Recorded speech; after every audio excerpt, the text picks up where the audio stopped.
Ingatlah ketika Tuhanmu berfirman kepada para malaikat, sesungguhnya aku hendak menjadikan seorang khalifah di muka bumi.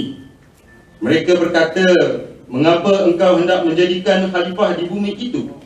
Orang yang akan membuat kerosakan padanya dan menumpahkan darah. Padahal kami sentiasa bertasbih dengan memuji engkau dan mensucikan engkau. Tuhan berfirman, sesungguhnya aku mengetahui apa yang tidak kamu ketahui. Surah Al-Baqarah ayat yang ke-30. Pandang indah sentuhan kasih, penerokannya cantik, muda remaja. Tanjung Leman, airnya jernih, tempat bertemu para belia.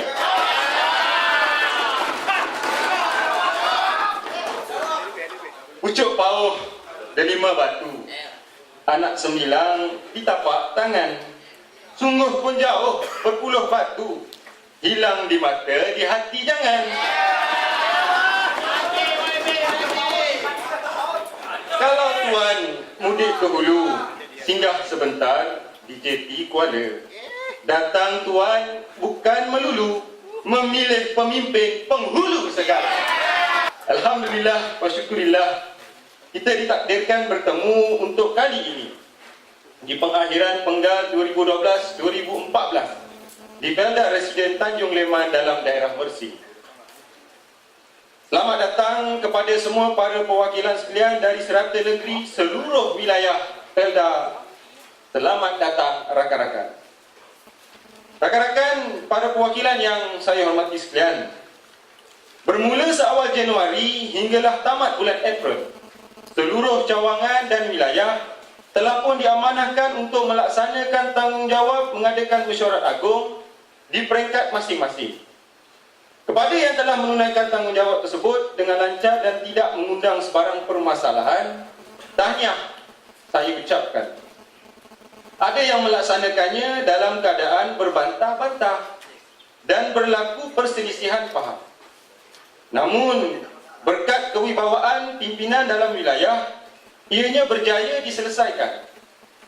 Ada juga yang langsung gagal untuk melaksanakannya. Tidak kurang juga yang mesyuaratnya hanyalah mencukupi kehadiran yang amat sedikit. Ini menjadi tamparan kepada betapa beratnya tanggungjawab bagi melaksanakan mesyuarat agung dalam tempoh setahun yang hanya sekali ini. Mungkin ramai yang terlupa bahawa MBFM ini ditiangi dengan perlembagaan yang satu. Ramai juga yang kurang mengambil indah, malah jarang sekali menjenguk atau meneliti butiran yang terkandung di dalam perlembagaan kita ini. Amat sedikit yang begitu teliti maupun amat sensitif apabila hal berkaitan perlembagaan ini dibangkitkan. Ada juga yang apabila adanya persoalan, permasalahan, semasa sidang mesyuarat diadakan, mulalah mencari buku kecil berwarna oranye itu untuk ditatap satu persatu. Kita kadang lupa, mungkin remeh agaknya, kitab kecil inilah yang sebermula tanggal 28 Februari 2010 mula dikuatkuasakan menjadi antara rujukan kita semua untuk berpersatuan dengan pendaftar pertubuhan belia di dalam Kementerian Belia dan Sukan. Dan dengan kuasa kita semua sebagai perwakilan masa tersebut, kita juga berhak meminda, mengubah, meneliti butiran yang sudah dimamah masa dan ketika itu untuk dikubal segala isi-isi. Malangnya, dalam setiap mesyuarat agung di peringkat cawangan dan wilayah, amat sedikit yang begitu peka dan teliti untuk berbincang mengenainya. Amat kecil statistik mereka yang menyemak atau terlihat kecacatan dan keperluan untuk kita sama-sama melihat semula kandungan. Hampir terlupa bahawa kuasa ada di tangan kita, rakan-rakan, sebenarnya. Cuma yang menjadi perhatian kita semasa sidang mesyuarat ialah soal berkaitan peruntukan, soal berkaitan insentif, soal lambatnya Felda memberikan bantuan pentadbiran, soal sukarnya melaksanakan program dan aktiviti tanpa sumber kewangan yang baik. Itu tidak termasuk soal ketidakpuasan hati melihat orang lain merampas jawatan yang kita dah dasari sepanjang penggal yang lepas. Masih ditakut lama, sibuk mengira dan mencongak kehadiran ahli yang datang. Hingga lupa, rupanya ada permainan politik nakal bermain semasa persidangan dan mula mengambil sikap mencari salah siapa dan silapnya kenapa. Mula menuding jari mengatakan ini kelemahan dan itu kesilapan orang lain. Dan oleh kerana kebetulan yang amat baik untuk dituding, sistem keahlian yang pernah beberapa kali dicadangkan untuk diaplikasikan dalam MDFM gagal diselaras dengan baik daripada peringkat kebangsaan. Ia tidak langsung berfungsi pada kali ini. Maka beberapa insiden yang berlaku dalam mesyuarat di pelbagai peringkat kerap dibangkitkan berkenaan status ahli dan keraguan kehadiran mereka yang datang bermesyuarat. Itu diakui. Malah rupanya sistem keahlian kita ini kosnya mencecah hampir RM50,000. Ia dibina oleh pengaturcara komputer berpengalaman dalam Prodata Felda. Dimaklumkan ianya telah pun siap. Cuma oleh kerana soal pembayaran melalui Felda masih belum tertunai, maka sistem itu terpaksa dibekukan. Dan insya-Allah dengan doa rakan-rakan, tahun ini setelah ia selesai dibuat pembayarannya, akan digunapakai oleh semua peringkat bagi kemudahan penjejakan ahli kita di semua peringkat. Rakan-rakan para perwakilan yang dihormati sekalian, seperti biasa, aduan demi aduan, bantahan demi bantahan diterima dan diproses mengikut terma di dalam perlembagaan kita.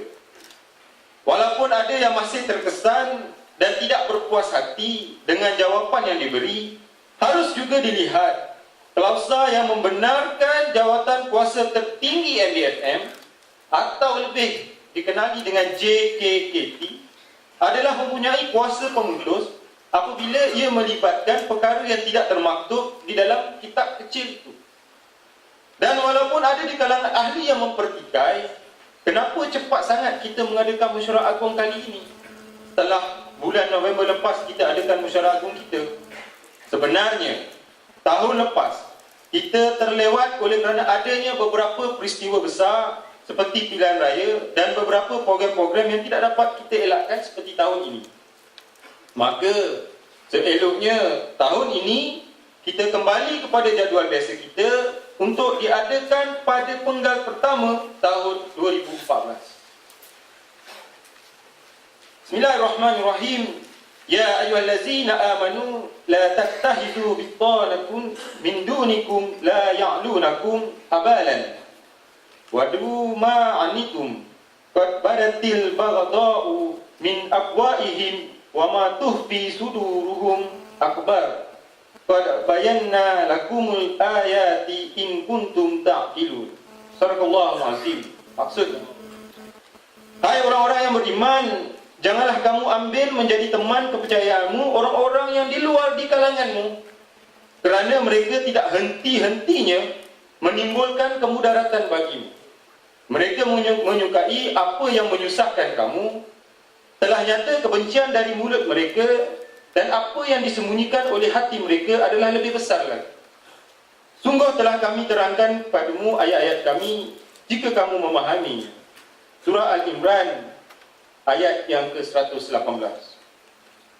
Alhamdulillah, episod panas dan tegang di peringkat cawangan dan juga wilayah telah pun kita selesaikan. Hari ini kita akan memilih pula kepimpinan di peringkat kebangsaan.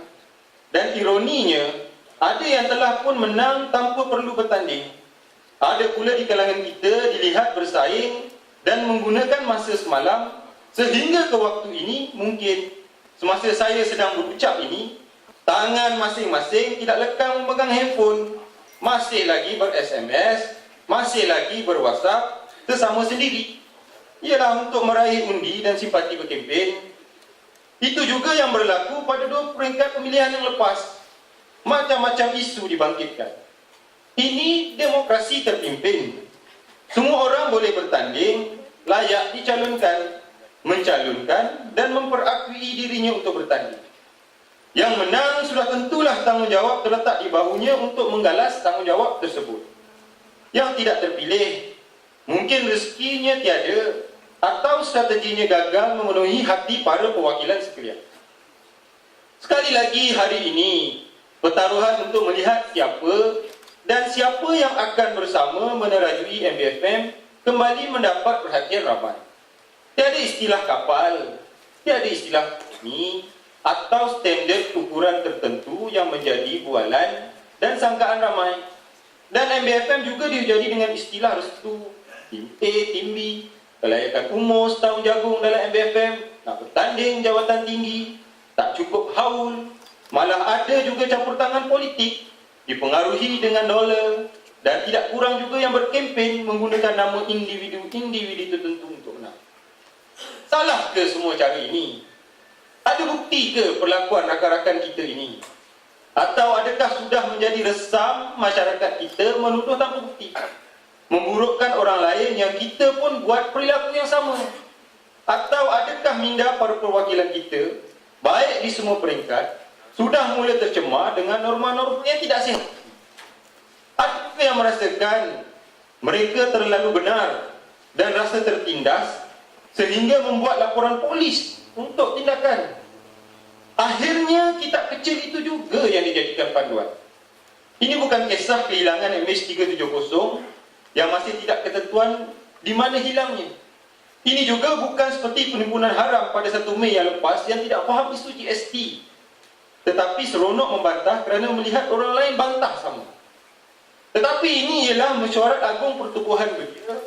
Ada agendanya, ada perlembagaan yang harus kita ikuti, ada lunas-lunas dan terma yang terkandung di dalamnya sebagai panduan. Tidaklah sehebat kitab suci Al-Quran dan Sunnah, tetapi ia menjadi panduan berguna kepada siapa yang faham dan tahu isi kandungan di dalamnya. Dan adakah kita sedar yang ahli kita benar-benar faham dan tahu fungsi dan peranan mereka apabila menjadi ahli MBFM? Adakah mereka sedar masih ada terma dan syarat? Bukan sekadar ikutan. Bukan bila jadi ahli nanti mereka mudah untuk dapat kota rumah PWF atau PGBF. Bukan nanti senang nak direkmen untuk masuk bekerja di Felda atau FGV. Ada juga yang memandang ahli MBFM ini nanti bila ada jawatan tertinggi boleh mendapat keistimewaan yang pelbagai. Tidak kurang juga yang mendaftar sebab koperasi atau JKKR atau JKJ memberikan projek merumput, membaja dan sebagainya di tanah-tanah rancangan hanya ahli mereka adalah MBFM. Apapun sebab dan puncanya, MBFM kini dilihat dan dirasai seluruh tanah. Ada juga yang kecewa tubuh Persatuan Belia Baru ikut badan gabungan lain, tapi mereka ini tidak ramai rakan-rakan. Dan kita pun susah nak halang sebab akta belia benarkan. Cuma kita minta jasa baik Felda, apapun pertubuhan, apapun persatuan yang ditubuhkan selain daripada MBFM, pengiktirafan itu hanyalah kepada kita. Mana mungkin kita nak berjasadkan orang lain?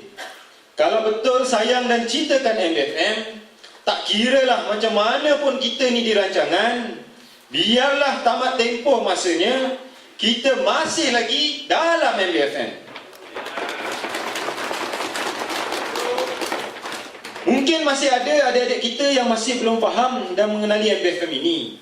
Namun, tidak sedikit juga yang menaruh keyakinan bahawa di dalam organisasi inilah sebenarnya kita mampu melahirkan pemimpin dari pelbagai peringkat seperti hari ini. Hari ini golongan yang dipanggil generasi baru dijangkakan mencecah hampir 1.5 juta orang di seluruh tanah rancangan. Ada yang masih tinggal di tanah rancangan, tidak kurang juga yang berhijrah di bandar-bandar besar dan di luar jangkauan radar kita semua. Pelbagai perkara yang berlaku di tanah rancangan kita melibatkan isu-isu besar seperti kebajikan, sosial, kesihatan, keperluan ekonomi dan kepimpinan mendasari pelbagai peringkat masyarakat kita. Isu pewarisan contohnya masih membelenggu kita, terutama apabila kes-kes tertentu yang melibatkan turutan generasi masuk ketiga dan seterusnya masih gagal ditangani dengan baik oleh Felda. Di manakah MBFM dalam perkara ini? Adakah kita masih merasakan isu ini sesuatu yang masih jauh untuk kita sama-sama fikirkan? Atau kita masih lagi sibuk memikirkan saban tahun nak buat sukan futsal, sukan bola jaring, sukan ikan rakyat? Isu perkebunan juga menjadi permasalahan yang masih perlu mendapat perhatian kita, rakan-rakan. Takkan asyik muka orang yang sama aja yang mengaku kononnya menjadi pejuang warga Felda. Sikit-sikit tuduh Felda menipu. Sikit-sikit tuduh pentadbir Felda pecah amanah. Apa yang Felda buat, semuanya rugi. Apa yang PM buat, semuanya tak betul. Siapa dia? Dia seorang saja ke anak Felda? Atau kita pun tak mampu nak ambil peduli hal-hal yang seperti ini? Ini juga tanggungjawab kita.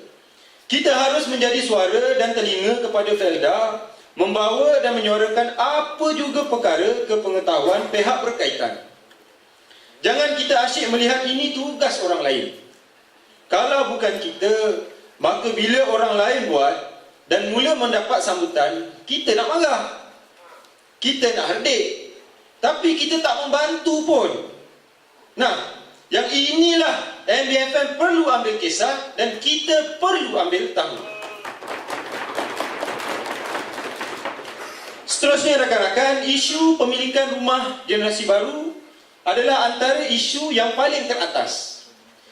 Yang ini, terima kasih kepada ramai rakan-rakan kita yang begitu serius melaungkan hasrat dan permintaan rakan-rakan di peringkat akar umbi. Dan semasa himpunan generasi baru lepas, perkara ini menjadi jawapan teras kepada ucapan yang amat berhormat Perdana Menteri Datuk Seri Muhammad Najib Tun Abdul Razak mengumumkan 20,000 rumah telah dan bakal dibina untuk sebahagian kita. Namun, ibarat kera di hutan disusukan, anak di rumah mati kelaparan. Isu harga dan pinjaman perumahan ini kembali menjadi belenggu yang akan mengikat peluang rakan-rakan kita yang menetap di dalam tanah rancangan untuk memilikinya. Dan rentetan daripada itu, walaupun faham dan sedar akan kenaikan kos pembinaan dan infrastruktur yang terlalu tinggi, maka MBFM hari ini ingin menyatakan bantahan dan akan menghantar memorandum kepada PM dan Tan Sri Pengurusi Felda supaya dinilai semula kaedah, kos dan cara pinjaman terbaik agar fasiliti ini kelak benar-benar dapat dimanfaat oleh sebahagian kita yang memang tinggal di tanah rancangan. Kita amat berharap agar PM boleh bantu dan memberikan cerita gembira menjelang himpunan generasi baru akhir tahun ini kelak. Isu bantuan pentadbiran MBFM. Isu ini di cawangan-cawangan dan wilayah-wilayah juga menjadi perkara yang kerap menjadi usul untuk diketengahkan. MBFM semasa dalam sidang mesyuarat jawatankuasa perunding peroka yang lepas, kita telah mencadangkan agar dimanatkan di dalam mesyuarat tersebut untuk semua cawangan kekal mendapat RM5,000 sebagai wang pentadbiran. Dan berita gembira ini dikongsi dengan pengumuman yang sama diberikan kepada semua JPW di tanah rancangan.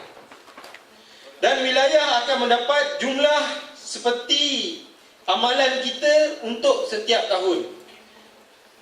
Wilayah yang besar kita akan bagi RM50,000 dan wilayah yang kecil RM30,000. Dan nilai RM5,000 itu juga bukanlah tertakluk kekal jumlahnya kepada semua persatuan. Ia akan diikat dengan kelayakan star rating yang diberikan oleh pihak ROY melalui MYKD yang dihantar oleh persatuan tersebut. Dengan ini, ia memberikan keadilan bagi yang menerima bantuan berdasarkan sumbangan dan disiplinnya mereka menghantar MYKD tersebut. Setuju tak?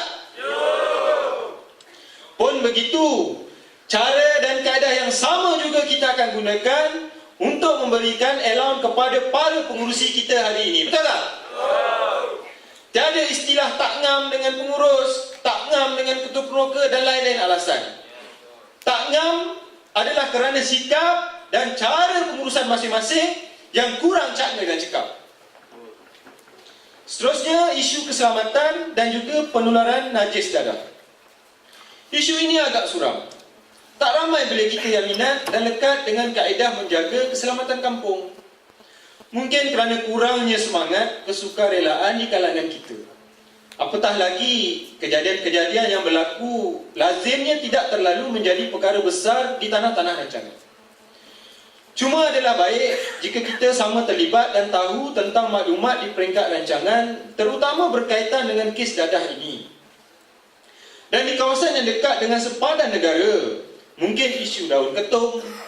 Semalam saya hantar gambar pada pengurusi wilayah Alustar, Nes ketum. Dan di kawasan yang dekat dengan sepadan negara, isu daun ketum, dadah jenis syabu, pepel hayal yang semakin dinaik taraf. Pepel hayal ni memang agak berbahaya. Dikatakan kategori pil ecstasy tahap 2 boleh membunuh tak sampai 2 jam. Yang itu maklumat terkini yang diberitahu oleh Kementerian Kesihatan. Ia mampu membunuh mangsa di dalam masa beberapa jam saja dan ia mudah didapati. Dan ia sukar pula untuk dibendung. Namun, apakah peranan kita dalam membantu rakan-rakan dan juga mereka yang terlibat? Apakah kita sedar tentang statistik yang semakin meningkat saban hari, walaupun jumlahnya tidak besar, tapi berlaku rakan-rakan di sekeliling kita? Dan akhir-akhir ini, isu saman menyaman, rasa tidak puas hati dan sebagainya mula dihakimi dan mendapat keputusan daripada mahkamah. Terbaru, Felda mendapat kemenangan daripada beberapa individu apabila mereka gagal membuktikan bahawa kenyataan mereka adalah fitnah besar kepada Felda. Di mana pula peranan kita? Cukupkah dengan memberikan komen dalam media massa dan dalam internet, Facebook dan sebagainya? Apakah pula peranan MBFM terutama di pelbagai peringkat bagi membantu Felda agar terus dilindungi oleh anasir-anasir jahat seperti ini? Dan kita pernah membuktikannya beberapa bulan yang lepas, beberapa tahun yang lepas apabila menjadi benteng kukuh pertahankan Felda daripada dimasuki oleh makhluk-makhluk rosak ini.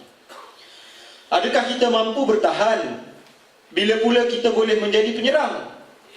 Berapa ramai kita memiliki akaun Facebook dan grup yang boleh membantu Felda? Berapa ramai yang cuba menjadi benteng, menjawab tohmahan, kata-kata kesat yang dilemparkan oleh mereka kepada pemimpin dan institusi agung kita ini? Di sinilah cabarannya. Di sinilah kita diuji. Mudah sangat diakalnya kita. Mudah sangat kita percaya. Kita pun sama.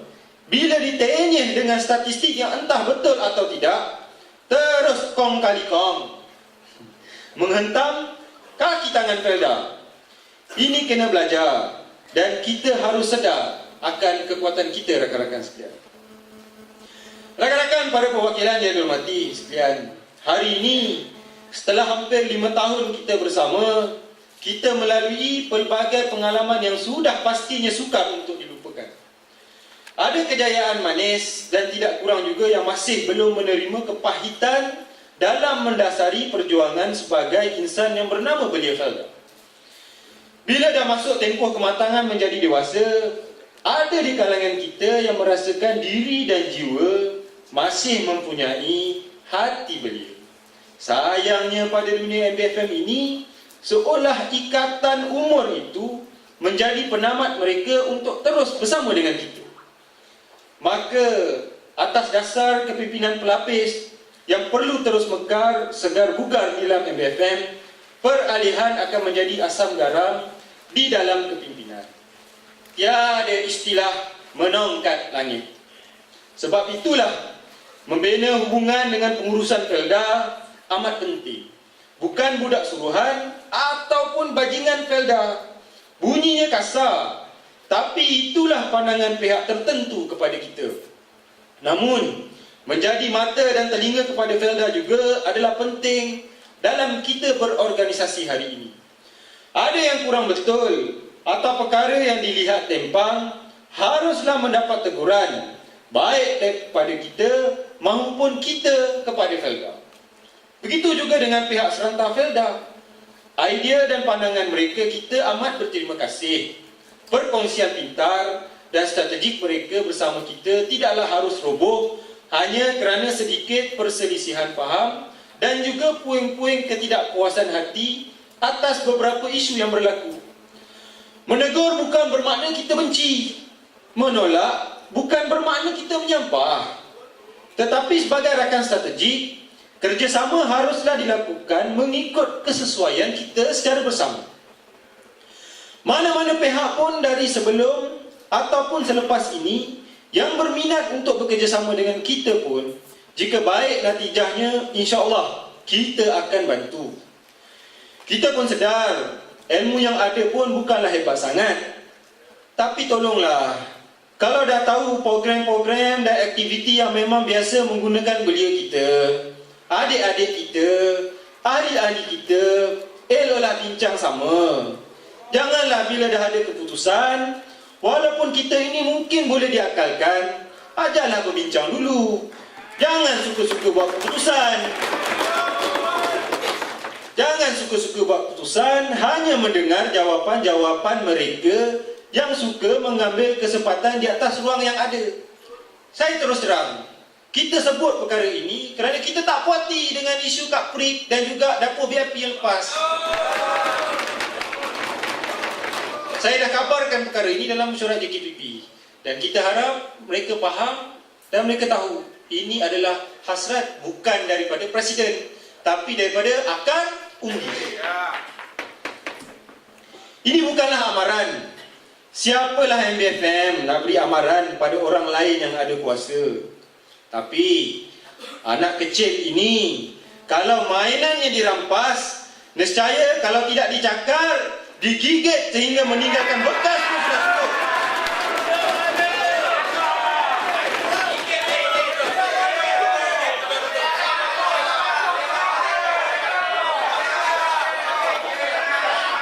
Sudah cukup mengingatkan pelaku yang lebih dewasa bahawa ada senjata yang kita boleh gunakan. Betul tak? Ini pun satu lagi kes berulang. Harga organisasi luar yang masih berdegil. Jangan ingat mereka ada duit, ada wang yang cukup banyak, boleh pula telefon, berjanji untuk membayar gaji dan upah sekiranya membantu urus takbir pertubuhan mereka. Senangnya buat kerja. Kita aturkan cawangan-cawangan, kita didik pemimpin-pemimpin kita, mereka senang-senang nak jadikan lembu punya susu, sapi dapat nama. Ni, saya nak tanya rakan-rakan sekalian, jika ini terus berlaku, setujukah kita jika ada bukti, kita sama-sama putuskan hari ini untuk juga menghantar memorandum bantahan kepada mana-mana pertubuhan yang bersikap kurang ajar, yang cuba merangkumi pemerintahan air.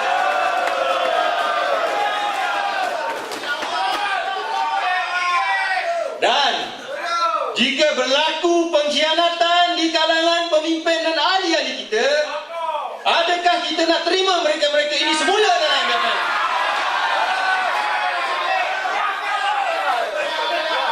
Apakah hukuman sesuai untuk mereka? Kita nak pecat atau bagaimana? Saya minta jasa baik kita bersama untuk bincangkan perkara ini dalam mesyuarat malam ini sebagai belia yang bertambah matang. Rakan-rakan, para perwakilan yang dihormati sekalian, muhasabah diri dan sering melihat kelemahan dalam organisasi kita cukup penting. Ia seiring dengan dasar belia nasional bahawa kita berpersatuan kerana MBFM memerlukan mereka yang memimpin dan yang dipimpin, mereka yang disokong dan yang menyokong. Tanpa kedua-duanya, tiada istilah persatuan.